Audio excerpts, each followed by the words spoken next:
Bismillahirrahmanirrahim. Assalamualaikum warahmatullahi wabarakatuh. Waalaikumsalam warahmatullahi wabarakatuh. Teman pemilih dan sobat YDH semua, kali ini kembali KPU Kota Solo melalui podcast KPU Kota Solo, podcastnya Mak Sokan, berbincang-bincang santai bersama di bulan Ramadan yang suci ini, ya. Kita akan berbincang-bincang santai mengenai kesiapan KPU, khususnya KPU Kota Solo, di dalam menghadapi pemilu serentak tahun 2024. Sebelum perbincangan dimulai, tidak lupa kami semua di sini mewakili KPU Kota Solo. Di sini kami ada berlima komisioner KPU Kota Solo, mengucapkan selamat menjalankan ibadah puasa Ramadan tahun 1443 Hijriah. Semoga puasa ini memberikan rahmat kepada kita dan membawa kita ke tingkat ketakwaan yang lebih, sehingga dengan tingkat ketakwaan itu semua tindakan dan perbuatan kita juga bersih hendaknya dan dinilai baik juga oleh Allah Subhanahu wa Ta'ala. Teman pemilih dan sobat YDH semua, mari kita mulai perbincangan kita ini yang tadi sudah kita kasih temanya, yaitu kesiapan KPU dalam pemilu serentak tahun 2024. Nah, mungkin untuk mengingat-ingatkan kembali supaya kita lebih akrab, kita perkenalkan kembali ya. Ini KPU Kota Solo yang diwakili oleh 5 komisioner yang duduk di sini. Pertama sekali tentu saya yang berbicara ya. Saya yang berbicara adalah Susi, Ketua Divisi Hukum KPU Kota Solo, Divisi Hukum dan Pengawasan lebih tepatnya. Nah, KPU Kota Solo ini dipimpin oleh Ketua KPU Kota Solo, ini Bapak Asram Danir. Assalamualaikum warahmatullahi wabarakatuh. Salam KPU melayani. Itu selalu melayani. Tapi Pak Asram Danir ini lebih kerennya dipanggil Pak Raffi, seperti orang India juga ya. Kemudian sesudah selain sebagai ketua, Pak Raffi ini membidangi yang namanya divisi KUL ya. Divisi KUL itu divisi keuangan umum dan logistik. Kemudian setelah itu ada divisi Prodatin ya. Prodatin itu Perdatin. Oh ya. Perdatin itu apa ya? Perencanaan program data dan informasi. Nah, Perdatin ini diketuai oleh Pak Jonedi MM ya. Bukan. Ya, SE-nya ketinggalan tadi ya, Pak ya. SEMM ya. Kemudian setelah itu ada divisi, nah, beliau ini memayungi divisi yang saya sendiri sangat sulit ini menyatakannya, panjang namanya ya. Nah, kita sebut sajalah singkat dengan divisi SDM dan Farmas ya Pak ya. Beliau adalah Bapak Insinyur Arif Santoso. Kemudian yang berikutnya ada divisi teknis penyelenggaraan. Nah, ini dipawangi oleh Bapak Ilham Kaputra SEMM. Assalamualaikum warahmatullahi wabarakatuh. Hah? Dipayungi ya? Oh, digawangi boleh. Sama ya. Jadi sobat YDH semua, kalau di dalam hukum itu satu kata itu mempunyai beberapa makna, kan begitu ya. Jadi bisa jadi ini beberapa kata hanya mempunyai satu makna. Itulah tadi. Nah, bisa dipawangi, digawangi, juga dipayungi. Sama itu artinya. Baik, sobat YDH semua dan teman pemilih, kesiapan KPU dalam pemilu serentak tahun 2024 ini seperti sudah kita ketahui bersama bahwa sudah ditetapkan ya bahwa pemilu tahun 2024 itu akan dilangsungkan pada tanggal 14 Februari tahun 2024. Nah, ini sudah ditetapkan dengan SK KPU RI nomor 21 tahun 2022.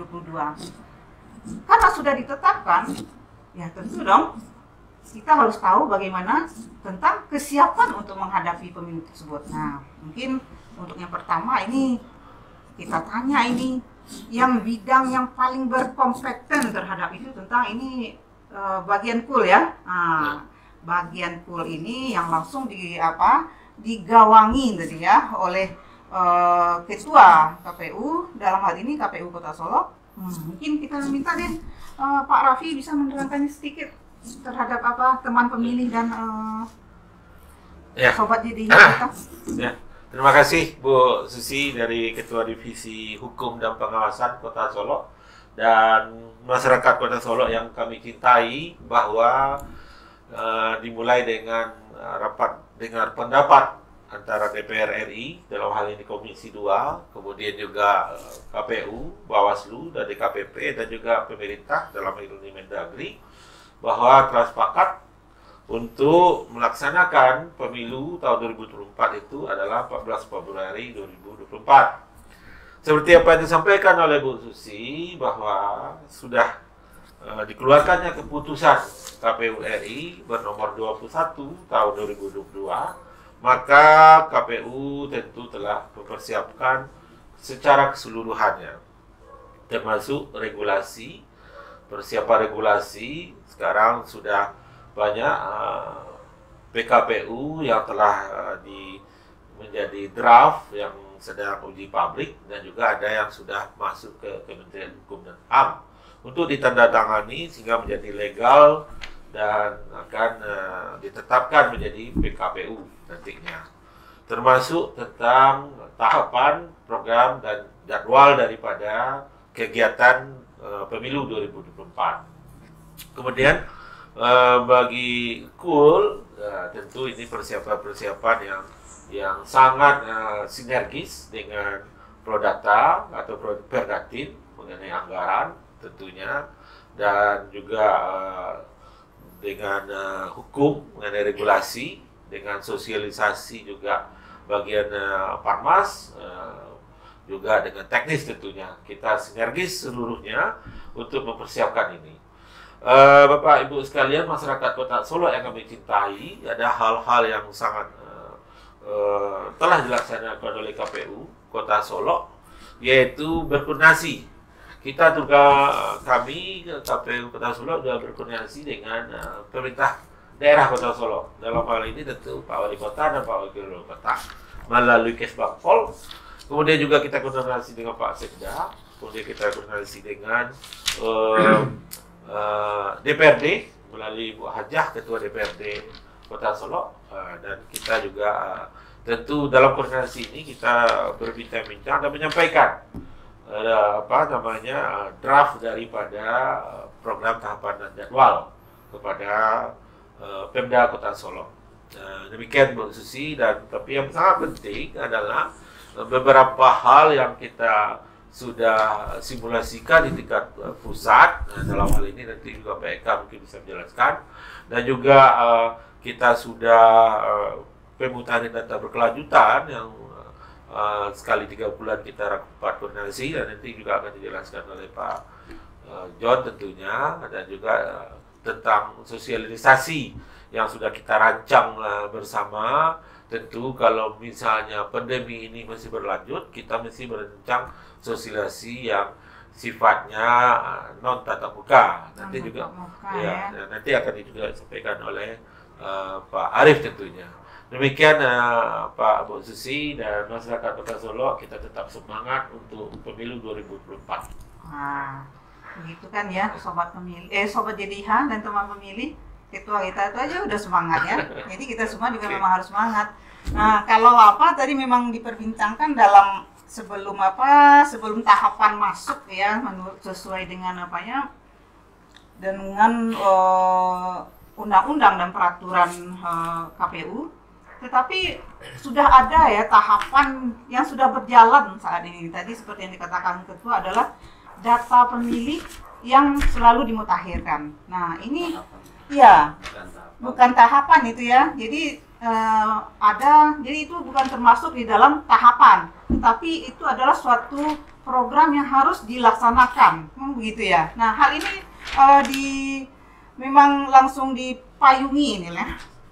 Jadi dipayungi kegiatannya ini oleh divisi Perdatin kita. Nah, mungkin untuk hal ini bisa diterangkan Pak Jan bagaimana sebenarnya pemutakhiran data pemilih berkelanjutan ini. Silakan Pak Jom, cerahkan pengetahuan ini. Ya, Bismillahirrahmanirrahim. Assalamualaikum warahmatullahi wabarakatuh. Waalaikumsalam warahmatullahi wabarakatuh. Yang sampaikan Ketua tadi, ternyata tahapan itu sudah akan dimulai di tahun 2022. Ini ada 2022, 2023, dan 2024 juga. Sudah berapa bulan ya? Sekitar 20 bulan. Sebelum hari H. Kemarin juga tahapan kegiatan rutin yang dilakukan di KPU Kota Solo berkaitan dengan pengkajian atau berkelanjutan yang dasar hukumnya kemarin sudah dilakukan kita nomor 6 tahun 2022 ya. 2022 ya. Sebelumnya berdasarkan surat edaran sebelumnya. Perjalanan sudah 1 tahun lebih perjalanannya dari Maret 2021 sekarang sudah 1 tahun. Maret 2021 sampai sekarang di Maret 2022. Jadi sudah setahun perjalanan dari daftar berkelanjutan ini. Kalau di tahun sebelumnya itu data kita selalu menurun, kemudian sekarang dari bulan Februari, Maret itu sudah mulai naik. Ada pemilih baru atau pemilih mula yang kita koordinasikan di Desa Sekolah. Lagi itu bukan dalam rangka tahapan pemilu, itu hanya bagian dari persiapan pemilu untuk tahun pemilu atau pemilihan. Jadi kalau di undang-undang KPU nomor 6 itu tahapan DPB itu akan berakhir ketika DP4 diterima oleh KPU lagi. Bukan yang diterima, karena dia bukan yang diterima adalah KPU. Kemudian setelah dicermati, kemudian baru diturunkan ke anggota. Jadi tahapan itu sekarang sudah masuk bulan Maret. Untuk kalau di tahapan itu masuk di bulan Maret ini. Mungkin kontakin atau media itu ada di bulan Februari tahun 2023. Februari, berarti 1 tahun ini kita akan melakukan aktivitas berkelanjutan yang dipersiapkan untuk pemilihan depannya. Itu kalau di draft PD, draft kontak yang tak berkelanjutan data pemilih di draft rancangan PKPU Muntarbi itu, itu pedomannya DPB. Tetapi kalau di undang-undang pedomannya adalah DP4 ya. DP4. Sehingga kita akan kalau draft bagaimana rancangannya nantinya. Kalau bisa jadi tidak sinkron dengan undang-undang. Tapi pada prinsipnya kita tidak menilai undang-undang atau menilai PKPU. Karena tugas kita hanya melaksanakan undang-undang dan apapun nanti yang diputuskan dari PKPU tentang Muntarbi ya kita ikuti. Kalau pedomannya DPB ya DPB pedoman. Kalau pedomannya DPR ya pedoman. Saling menguatkan ya, Pak. Nah, jadi tahapan itu itu bukan tahapan tapi hanya persiapan data untuk pemilu atau pemilihan tahun 2024. Mudah-mudahan nanti di Agustus itu sudah kita mulai. Kalau di rancangan tahapan di Agustus sudah mulai tahapan. Di awal Agustus tanggal 7 sudah mulai tahapan. Tahapan pertama itu adalah pendaftaran partai politik. Fenomena pendaftaran partai politik. Di awal. Memang pada langkah awal itu biasanya mau pendaftaran partai politik, kemudian baru masuk ke penetapan di September ada calon DPD, kemudian baru di Oktober nanti ada juga pembentukan BPKBS. Nah, di Desember nanti ada mutakhir kemudian di Desember. Artinya setahun ini kita akan melakukan pembagian berkelanjutan. Mudah-mudahan pekerjaan kita selagi tidak ada pekerjaan kita yang sia-sia, yang pada prinsipnya adalah untuk menyukseskan pemilu dan pemilihan. Mungkin itu dulu bahwa teman-teman semuanya berkaitan dengan DPB untuk persiapan pemilu dan pemilihan, dan nanti kita diskusi berlanjut. Jadi, iya, terima kasih Pak John. Jadi seperti yang teman pemilih ketahui semua, walaupun DPB ini tidak termasuk ke dalam tahapan formal namanya ya, tapi ini non tahapan, tetapi kegiatan ini sangat-sangatlah penting begitu ya. Ini demi yang dikatakan Pak John tadi adalah pentingnya pemilih ini untuk kelanjutan terlaksananya pemilihan umum ini. Kalau nggak ada pemilih, ya nggak ada dong ya. Siapa yang memilih? Nah, percuma aja pemilunya diadakan, pemilihnya nggak ada. Tapi tadi ada sedikit Pak John katakan ada tadi data kita naik turun, itu mungkin akan jadi sedikit pertanyaannya dari Sobat JDIH. Yang naik turun itu apanya sih?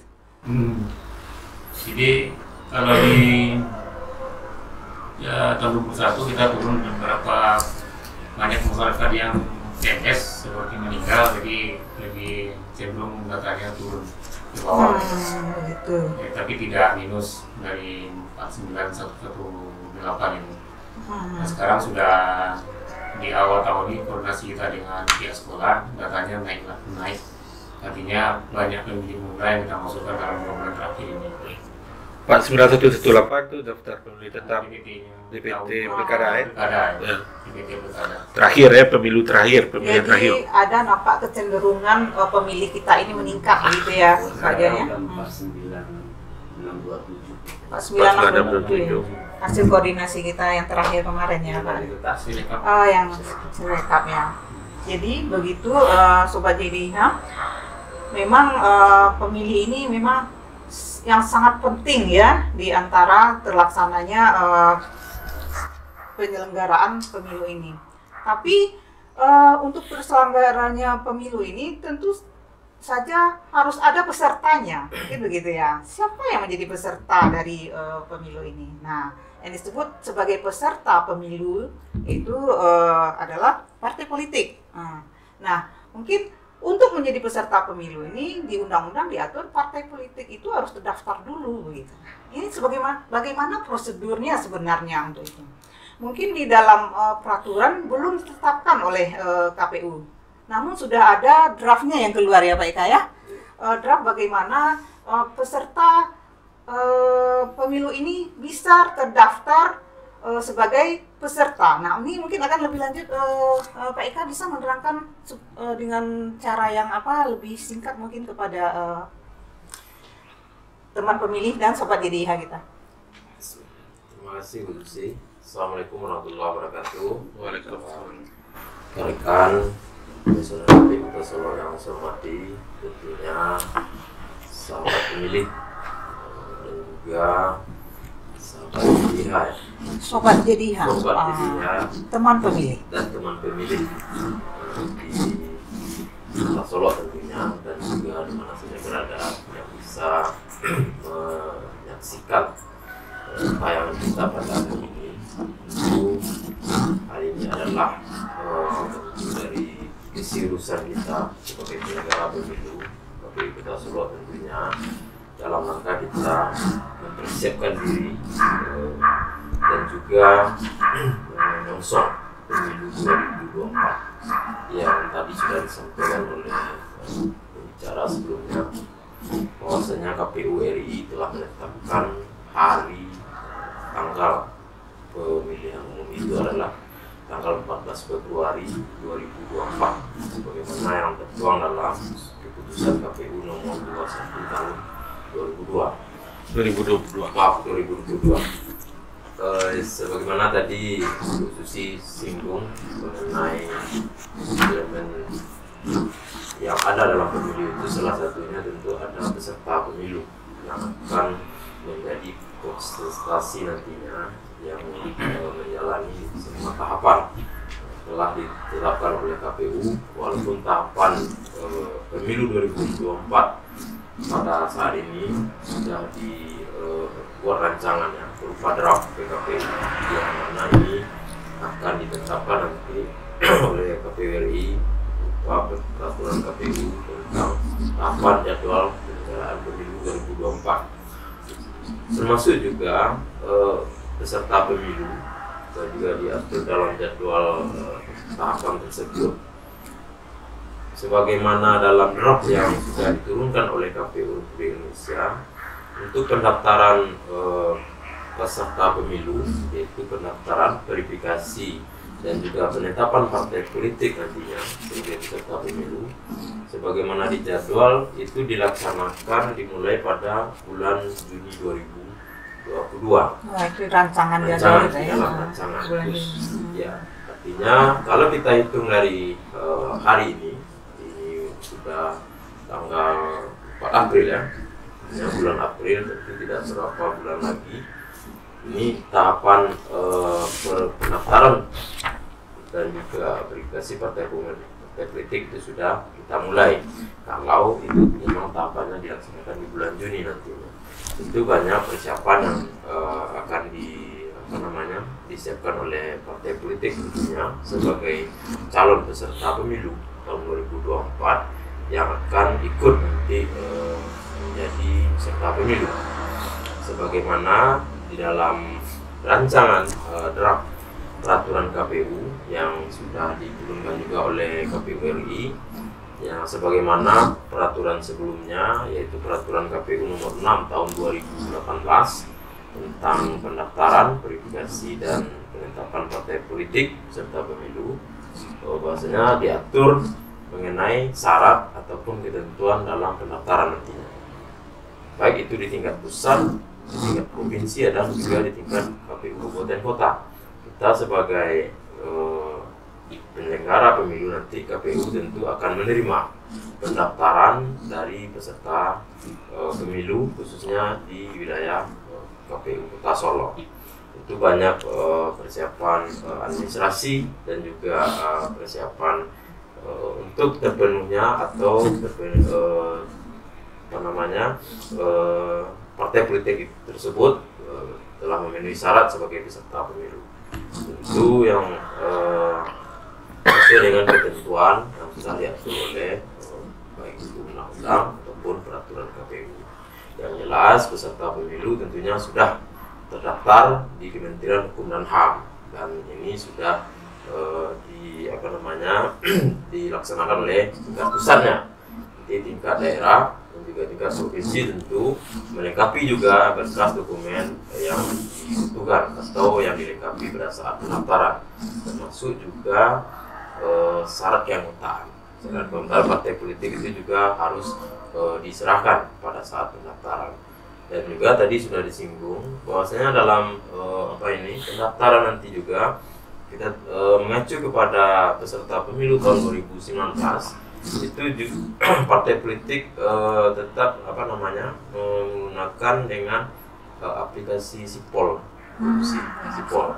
Ya. Itulah sistem informasi partai politik. Di situ telah memuat nanti tentang persyaratan ataupun informasi tentang partai politik yang bersangkutan, termasuk kepengurusan dan juga keanggotaan dan lain-lain.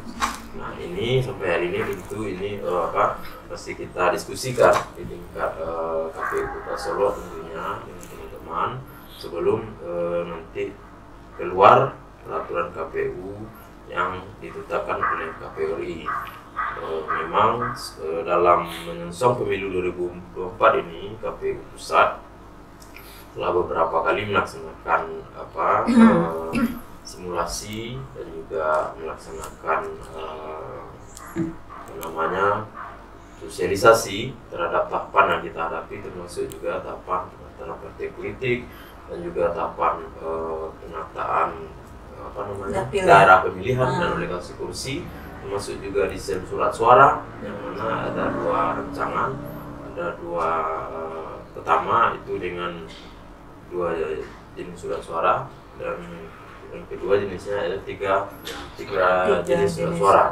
Dengan 5 surat suara yang kita pakai nanti di pemilu 2024. Artinya ini adalah penyederhanaan dalam melakukan pemungutan suara di TPS oleh pemilih nantinya. Jadi tidak merepotkan pemilih dengan disederhanakan surat suara tersebut. Termasuk juga pemakaian aplikasi Sirekap yang mana itu sudah dilaksanakan pada pemilihan tahun 2020 kemarin, bahwasanya Sirekap itu sebagai alat bantu dalam informasi rekapitulasi yang mana secara umum, secara keseluruhan Sirekap ini berjalan dengan lancar artinya tidak ada yang kendala yang berarti.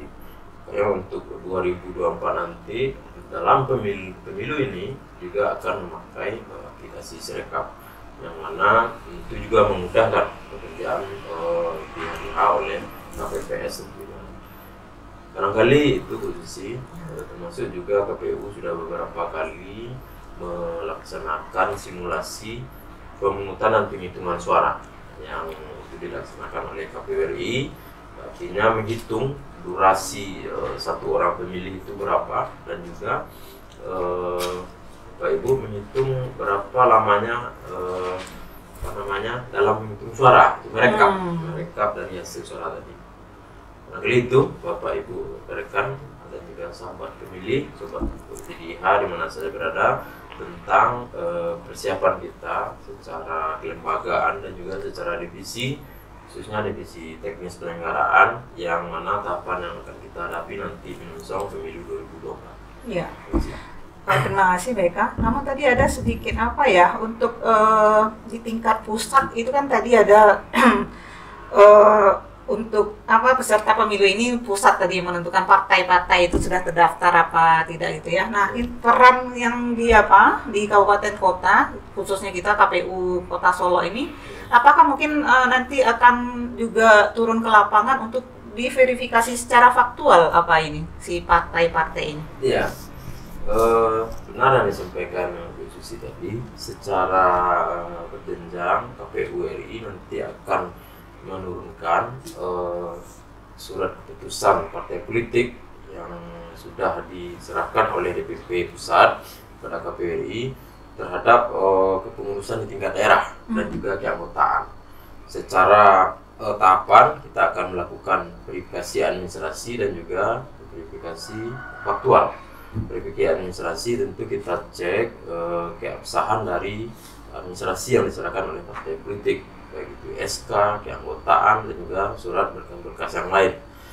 Nah, mengenai verifikasi faktual itu akan kita laksanakan nanti ke lapangan, termasuk juga verifikasi terhadap kepengurusan kantor dan juga keanggotaan.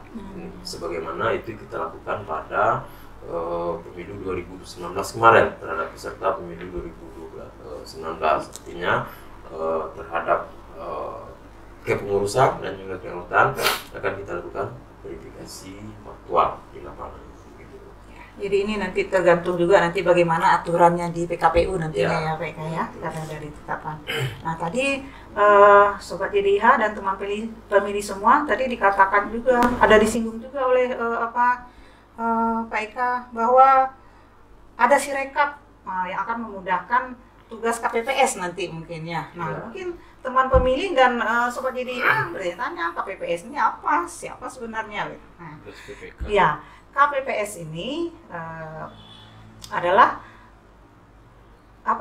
penyelenggara ya, tapi bukan termasuk di dalam jajaran penyelenggara pemilu, tapi adalah penyelenggara ad hoc gitu. Nah, jadi teman pemilih dan Sobat DIH semua, penyelenggara pemilu ini selain ada penyelenggara tetap, juga ada penyelenggara ad hoc. Nah, tentu dalam rancangan penyelenggaraan pemilu ini juga akan ditetapkan nanti badan penyelenggara ad hoc ini. Nah, yang memayungi ya bagian untuk lembaga ad hoc ini, nah ini diurus oleh Pak Arief kalau di KPU Kota Solo ini. Nah, ini Pak Arief bagaimana tentang badan ad hoc kita? Ya, memang harus dipayungi gitu kan? Jadi karena harus dilindungi juga kan begitu ya Pak Arief. Baik ya. Terima kasih. Assalamualaikum warahmatullahi wabarakatuh. Waalaikumsalam. Sobat-sobat JDIH dan teman-teman pemilih ya. Selamat menjalankan ibadah puasa. Mudah-mudahan kita semua diberi kesehatan oleh Allah untuk menjalankan ibadah bulan Ramadan ini. Tadi sudah disampaikan oleh bahwa saya menggawangi atau memayungi terkait dengan Farmas dan SDM. Sudah banyak tadi sudah disampaikan informasi terkait bagaimana nanti kesiapan KPU tadi tentang pelaksanaan pemilu dan pemilihan di 2024. kegiatan Parmas dulu tadi yang disampaikan tadi, mungkin sebelum saya menyampaikan tentang badan ad hoc tadi ya, PPK, PPS dan KPPS, yang coba menyinggung sedikit tentang dengan kegiatan Parmas, partisipasi masyarakat. Itu artinya banyak kegiatan yang telah kami lakukan dan juga sangat dibutuhkan bagi teman-teman pemilih untuk berpartisipasi dari dalam konteks. Tadi pertama kita juga berbicara tentang daftar pemilih berkelanjutan.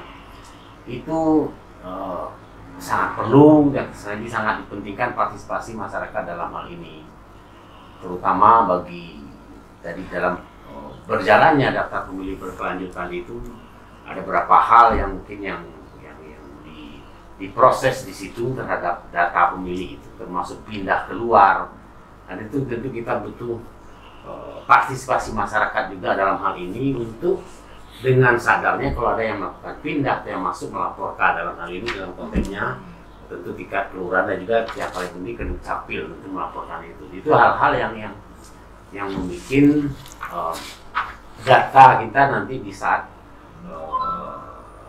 pelaksanaan pemilihan nanti akan lebih sempurna ya, karena kita punya pedoman-pedoman untuk menyusun daftar pemilih tetap tadi, termasuk dengan data pemilih berkelanjutan tadi. Kemudian juga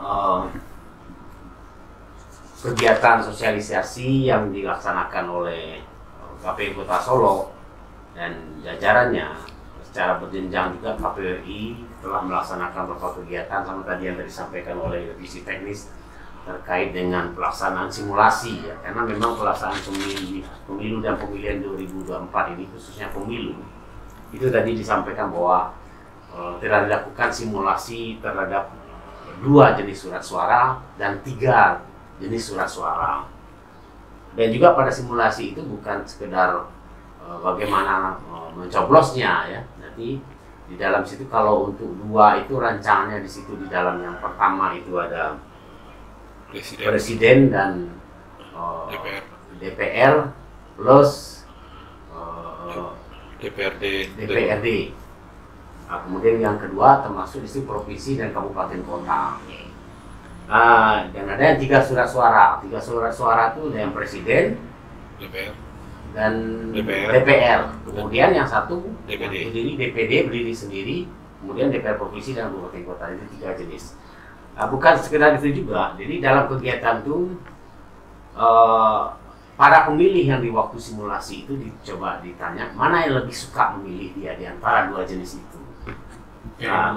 Di antara 2 dan 3 itu secara umum lebih banyak memilih yang 3 karena lebih gampang, agak lebih gampang. Bukan, karena 2 dia sudah terlalu kecil dan terlalu banyak semua di dalamnya. Oh, Jadi kalau itu agak lebih susah. Itu juga dalam kegiatan simulasi yang dilaksanakan. Nah, tentu itu sangat juga nanti kita juga sama-sama menunggu, kami juga kabupaten kota menunggu hal itu. Itu juga terkait dengan partai politik tadi yang disampaikan oleh Pak Eka. Berapa jumlah partai politik kita juga nanti belum bisa pastikan berapa jumlahnya nanti yang pada pelaksanaan pemilu tahun 2024 itu. Yang jelas Ya soalnya Itu ya partai yang disimulasi. di simulasi itu masih 16. kemarin Masih kita 16 baru ya. Masih 16. tapi yang jelas ada surat dari partai politik ke Kementerian Hukum HAM itu sudah 75 yang berbadan hukum, baik yang lama maupun yang baru. Jadi Kementerian Hukum HAM telah mengirim surat ke KPU RI. Ada 75 partai politik yang telah berbadan hukum. Nanti apakah keseluruhannya mendaftar atau tidak itu syarat. Itu yang nanti itu juga nanti akan berpengaruh Terhadap surat suara ya. Jadi kita banyak hal-hal nanti akan kita sosialisasikan lagi. Kemudian tadi saya kembali mulai bicara tentang tadi yang ditanyakan oleh yang disampaikan terkait dengan KPPS ya, yang pada pelaksanaan pemilu sebelumnya yang tahun 2019 itu yang sempat menjadi pembicaraan yang cukup ramai ya, ada yang membicarakan yang banyaknya yang meninggal kan begitu. Itulah fungsi dari salah satu pengefisienan surat suara tadi, termasuk hal seperti itu yang dipertimbangkan. Terkait dengan PPK dan PPS yang tadi dalam tahapan, kalau itu PKPU ini memang sudah diterapkan ya pada bulan Oktober. Mungkin perlu yang saya ingatkan, mungkin saya tidak menyimpang sedikit ya. Artinya itu mungkin peraturan juga akan diusul belakang terkait dengan hubungannya dengan kondisi pandemi. Mudah-mudahan kita kan sudah menuju kepada endemi ya, seperti flu biasa lagi. Cuma yang jadi persoalan begini, mudah-mudahan gitu ya, persyaratannya lebih longgar ya. Cuma yang saya khawatirkan, jangan persyaratan memenuhi vaksin 2 kali atau itu menjadi suatu syarat nanti bagi KPPS. Karena di pemilu sebelumnya, di pemilihan ya, di pemilihan tes COVID itu menjadi syarat di situ. Karena di zaman itu belum ada vaksin. Seperti sekarang kita mungkin sama-sama tahu banyak persoalan vaksin. Yang sudah melaksanakan vaksin lengkap, artinya lengkap itu 2 kali, itu menjadikan sebuah syarat melakukan perjalanan ke luar daerah, penerbangan. Ini nanti KPU mengeluarkan PKPU terkait dengan ini, yang hubungannya juga dengan kondisi COVID ini. Nah, mudah-mudahan itu. Jadi saya minta juga kepada rekan-rekan JDH ya, Pak, sobat JDH dan rekan pemilih, artinya untuk tentu bagi yang, kalau saya bukan mengimbau ya, bagi yang belum vaksin ya silakan juga untuk siap-siap vaksin. Kalau itu bisa menjadi suatu persyaratan, kalau dia mau vaksin sudah dilakukan, ya tidak ada persoalan juga gitu. Kalau itu tidak jadi persyaratan, jangan nanti pas saat waktunya dibutuhkan syarat itu vaksin, dia belum vaksin gitu. Nah, jadi kan itu menjadi kendala. Karena sifatnya KPU, apapun program pemerintah, ya KPU harus mengikuti. KPU membuat aturannya, ya tetap dengan tadi dipersiapkan oleh ketua, apakah itu sudah melalui uji publik dan segala macam gitu ya. Jadi kalau itu peraturan itu dilakukan oleh pemerintah, KPU harus laksanakan. Hanya saya mengingatkan dan mengimbau bagi sobat JDH, teman pemilih, rekan-rekan yang berpartisipasinya terhadap kegiatan pemilih dan pemilihan ini menjadi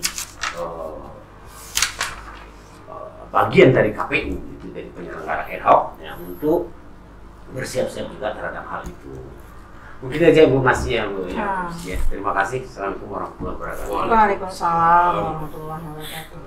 Jadi teman pemilih dan sobat JDH semua, jelas ya bahwa di dalam penyelenggaraan pemilu itu ada 3 komponen tadi ya. Ada unsur penyelenggaranya, ada unsur pesertanya, dan juga tentu apa satu lagi tadi? Pemilih. Ada pemilih. Jadi emang yang memayungi itu yang paling harus ingat itu, siapa yang dipayunginya kan gitu. Jadi payung bukan untuk diri kita sendiri kan begitu ya. Nah, mungkin ini karena saya tidak menyalahkan puasa ini, sobat JDH semua. Tetapi mungkin itu ada berpengaruh ini terhadap apa kita ya. Harusnya kita kan biasanya sambil ngopi-ngopi kan begitu ya, jadi segar juga. Tapi enggak, mudah-mudahan ini menjadi penguat juga bagi kita. Jadi teman pemilih dan sobat JDH semua, tentu ya seperti yang sudah disampaikan oleh bapak-bapak kita semua di sini tadi, itu semua memang perlu ada sebagai payung dasarnya adalah produk hukum. Gitu ya. Jadi sampai saat ini regulasinya ini belum ditetapkan ya, belum ditetapkan oleh KPU RI sebagai yang aturan yang menyelenggarakan dari undang-undang dasar ya, dari undang-undang ya. Jadi seperti yang kita ketahui bahwa undang-undang sebagai dasar penyelenggaraan pemilu tahun 2024 nanti tetap berdasar kepada Undang-Undang Nomor 7 Tahun 2017. Jadi kan tidak ada terjadi perubahan terhadap undang-undang tersebut. Nah, untuk pelaksanaan undang-undang itu, makanya KPU sebenarnya harus menetapkan peraturan KPU. Ya, peraturan KPU ini biasanya diatur tentang perbagian-bagian ya, atau lebih khususnya terhadap tahapan-tahapan yang akan dilaksanakan di dalam penyelenggaraan pemilu itu. Sampai saat ini belum ada ya PKPU yang ditetapkan. Sebenarnya yang harus pertama kali ditetapkan adalah keluarnya PKPU tentang program ya, itu ya, tahapan program dan jadwal, singkatannya TAPROJA. Tetapi draftnya sudah seperti yang dikatakan Ketua tadi sudah keluar semua ya, tinggal tanggal penetapannya. Jadi kita tinggal menunggu tanggal mainnya saja, mungkin begitu. Mungkin untuk apa ya, sebagai untuk closing statement mungkin bisa kita minta Ketua bisa ada yang perlu disampaikan untuk menutup apa kita ini? Ya, baik, masyarakat Kota Solo, kemudian juga sobat JDIH, banyak hal yang kita persiapkan dalam pemilu 2024, termasuk di lembaga KPU dan juga termasuk di masyarakat sebagai pemilih, kemudian partai politik sebagai peserta pemilihan umum, dan juga tentunya stakeholder yang terkait dalam hal ini pemerintah daerah dan juga stakeholder yang terkait juga dalam hal ini juga pengamanan. Dan kita yakin pemilihan umum 2024 berjalan dengan lancar, dengan kebersamaan kita, dan alhamdulillah harinya sudah diputuskan, hari Rabu, tanggalnya juga sudah diputuskan, Februari 2024, dan kita 14 Februari tahun 2024. 14 Februari 2024, dan saya yakin pemilih pemula, pemilih yang pada tanggal 14 Februari yang sudah berusia 17, mari datang ke TPS, dan juga kami sosialisasikan dan seluruh masyarakat juga mensosialisasikan 14 Februari 2024, dan juga secara teknis kita sudah siap, termasuk simulasi dengan 2 surat suara dan juga simulasi dengan 3 surat suara, dan ini semua untuk menghindari hal-hal yang tidak kita inginkan. Jadi kita juga dengan ad hoc juga siap, kita seleksi mental maupun fisiknya, kemudian juga tentu ditentukan umur yang sesuai dengan aturannya. Mungkin itu semangat pemilihan umum 2024.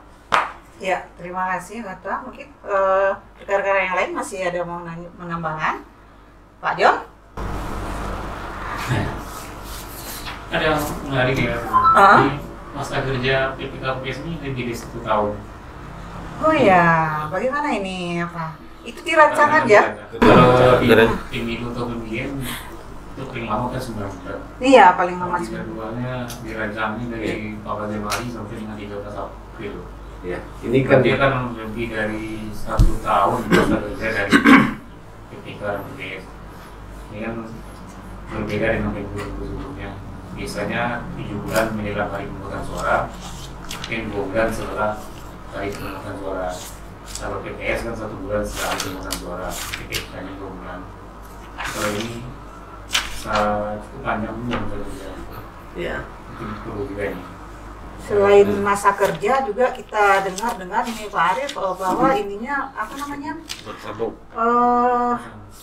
Bukan bersambung itu, honornya juga meningkat begitu. Iya. Tapi mungkin ini untuk didiskusikan Pak Arief, karena pemilihan serentak ini kan di pilkada nantinya 27 November.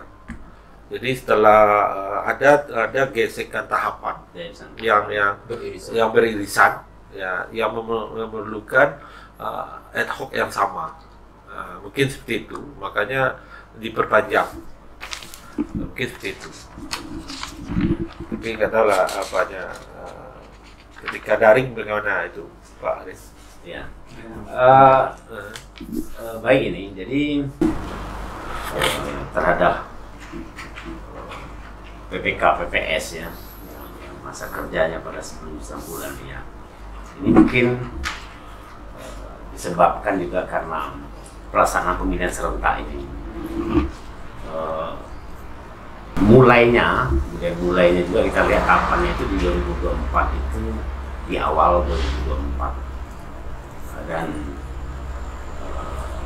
tahapan pemilihan juga nanti akan geser juga ke situ. Jadi bisa jadi nanti PPK-PPS ini kalau di zaman di sebelumnya itu PPK-PPS itu kan terputus dia antara pemilu dan pilkada. Jadi bisa jadi dia nyambung, tidak terputus lagi. Makanya itu masa kerjanya apa ya? Panjang karena tahapannya dia ada nanti beririsan tahapannya. Jadi PPK-PPS bisa gitu. Mungkin nanti itu lebih jelasnya tentu kita nunggu PKPU-nya yang secara luar di tahapannya memang seperti itu. Disebabkan dengan irisan itu masanya itu akan lebih panjang dia. Mungkin itu mungkin. Iya, jadi begitu ya teman pemilih dan sobat JDIH semua. Tunggu saja nanti tanggal mainnya. Mungkin kita kita KPU Kota Solo nanti akan mempresentasikan secara khusus juga ini ya tentang tahapan-tahapan khusus ini. Jadi teman pemilih dan sobat JDIH semua harus selalu siap-siap ya memantengin gitu ya Pak Eka ya istilahnya ya, memantengin podcastnya KPU Kota Solo, podcastnya Mak Sokan KPU Kota Solo, mungkin begitu. Tapi bukan sekedar podcast. Iya. Media sosial KPU. Benar ya. Itu juga sangat penting karena semua informasi nanti ada di situ. Ada di situ. Jadi ini bagian Parmas tadi lupa ini menyampaikan ya bahwa sebenarnya media komunikasi kita terhadap teman pemilih dan sobat JDIH semua tidak hanya podcast ini saja. Kita mempunyai juga media sosial ya, ada YouTube-nya, ya ada Facebook-nya, ada Twitter-nya juga, ada Instagram-nya juga. Nah, jadi mungkin begitu. Masuk dalamnya nanti sobat. Iya, jadi termasuk sobat JDIH juga harus memantangi juga di JDIH sendiri juga ada media sosialnya sekarang. Ada Facebooknya JDIH KPU Kota Solo, ada YouTube-nya juga, ada Twitter-nya juga ada Instagram-nya juga. Nah, terakhir ini Pak Ika, ada yang perlu ditambahkan? Ya, barangkali tambahan sedikit aja Bu Susi dan beberapa yang lain terhadap tahapan yang akan juga kita kita hadapi. Selain dari pendaftaran partai politik tadi, itu ada yang paling penting yaitu penataan daerah pemilihan dan juga alokasi kursi sebagaimana yang telah diatur dalam peraturan KPU dan juga aturan yang lain, bahwasanya telah diatur jumlah kursi masing-masing daerah itu berdasarkan jumlah penduduk. Ya, khusus kita Kota Solo sebagaimana pemilu 2019 itu kita Kota Solo memiliki 20 kursi. Karena dengan ketentuannya itu adalah penduduk mulai dari 0 sampai 100.000 itu alokasinya adalah 20. Nah, kalau penduduknya untuk kursinya 25 itu dengan penduduk 100.000 sampai 200.000. Itu selanjutnya. Jadi kita masih melakukan kajian itu, termasuk juga nanti ada uji publik dengan stakeholder terkait, termasuk juga dengan pemerintah dan juga pemangku kepentingan yang lain tentunya terhadap kita menata dapil dan juga alokasi kursi yang kita laksanakan pada pemilu 2024 nantinya. Kali itu tahapannya khususnya terhadap tahapan yang kita hadapi dalam pilkada ini. Mungkin sedikit Bu Susi, masyarakat harus tahu juga tentang sipol tadi Pak. Kaitannya juga dengan ad hoc. Ini harus tahu masyarakat. Nanti jangan sampai masyarakat miskomunikasi tentang itu. Karena periode yang dulu, ketika pemilihan dulu banyak masyarakat tidak tahu, sehingga banyak yang komplain ke sini Bu mengenai sipol. Sipol itu sudah di aplikasi itu ada pengurus, ada anggota, termasuk sudah KTA. Dan juga ketika PPK, PPS dan KPPS perekrutannya itu dulu sipol, yaitu dulu verifikasi partai politik. Verifikasi politik itu ada partai politik pengurusnya, kemudian juga anggotanya. Nah, ketika perekrutan PPK, Ada- PPS dan KPPS banyak kejadian bahwa mereka terdaftar di Sipol. Sehingga ketika kita memverifikasi ke Sipol, kawan-kawan tidak bisa menjadi PPK, menjadi PPS, atau menjadi KPPS kalau sudah ada namanya di Sipol. Dan persyaratannya kan tidak menjadi anggota partai politik. Itu. Ya, terafiliasi juga ya. Ya. Jadi itu perlu tahu masyarakat sehingga jangan terjadi kembali seperti yang kemarin ini banyak yang komplain kami tidak diterima oleh KPU, padahal syarat kami sudah lengkap. Tapi ketika kita cek di Sipol namanya keluar di Sipol, kan terjadi PK kemarin yang banyak yang miskomunikasi waktu itu. Ya, baiklah. Terima kasih Ketua. Ini perbincangan kita ini sebenarnya masih banyak ini ya. Tetapi mengingat waktu, sebaiknya kita batasi di sini dulu. Nanti sampai berbuka kan bahaya nanti kalau apa kita terusin. Nanti dibahas per PKP. Iya, jadi seperti yang sudah kita katakan tadi. Teman-teman pemilih kalau masih ada yang merasa belum bisa bertanya lewat jadi Iya, iya. Seperti yang kita sampaikan tadi ya Pak ya. Ada yang merasa kurang silakan komunikasi di KPU bisa. Iya, jadi benar sekali teman pemilih dan sobat JDIH. Perbincangan kita ini mungkin ini waktunya terbatas. Tetapi seperti sudah kita katakan tadi, kita mempunyai media sosial ya yang banyak. Kalau teman-teman pemilih dan sobat JDIH semua mempunyai beragam pertanyaan, silahkan disampaikan saja lewat media sosial kita ya. Bisa di sana kita akomodir. Jadi sebaiknya daripada berpanjang-panjang kita simpulkan saja pembicaraan kita untuk saat ini dulu ya. Jadi berarti teman pemilih dan sobat JDIH, pertama KPU Kota Solo sudah siap ya untuk menyelenggarakan pemilu tahun 2024. Begitu juga untuk selanjutnya pemilihan ya, atau lebih kerennya disebut pilkada begitu. Jadi kita sangat ingin meminta ya teman pemilih dan sobat JDIH semua sebagai masyarakat ikut berpartisipasi aktif ya. Pertama tentu saja sebagai pemilih, kalau sebagai pemilih berpartisipasi aktiflah. Pertama sekali dahulu sekarang lihatlah apakah teman pemilih semua sudah terdaftar ya di daftar pemilih tersebut. Kalau rasanya belum terdaftar, silahkan daftarkan diri teman-teman pemilih semua dan sobat JDIH. Silahkan datang ke KPU Kota Solo untuk meminta informasinya. Kemudian kami juga menghimbau teman pemilih dan sobat JDIH sendiri berpartisipasi sebagai penyelenggara ad hoc nanti. Mungkin begitu. Tentu saja juga dengan memperhatikan syarat-syaratnya yang berlaku. Tadi yang paling penting ditekankan oleh Pak Arief tadi, bisa saja syaratnya itu bisa dimasukkan vaksin lengkap. Nah, sudah vaksin lengkap 2 kali. Kemudian juga ditekankan oleh ketua tadi, tidak terdaftar atau tidak berafiliasi dengan partai politik. Nah, itu yang paling penting. Jadi, teman pemilih dan sobat JDIH semua, kami tunggu ya semua partisipasi rekan-rekan semua bersama kami menyelenggarakan pemilu tahun 2024 dengan sukses dan baik hendaknya. Kemudian begitu ya.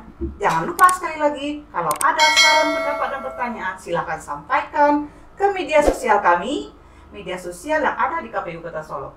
Ada YouTube-nya, ada Facebook-nya, ada Instagram-nya, dan juga tadi ada Twitter-nya. Demikian saja, kita tutup ya. Wabillahi taufiq wal hidayah. Wassalamualaikum warahmatullahi wabarakatuh. Selamat menunaikan ibadah puasa. 14 Februari 2024.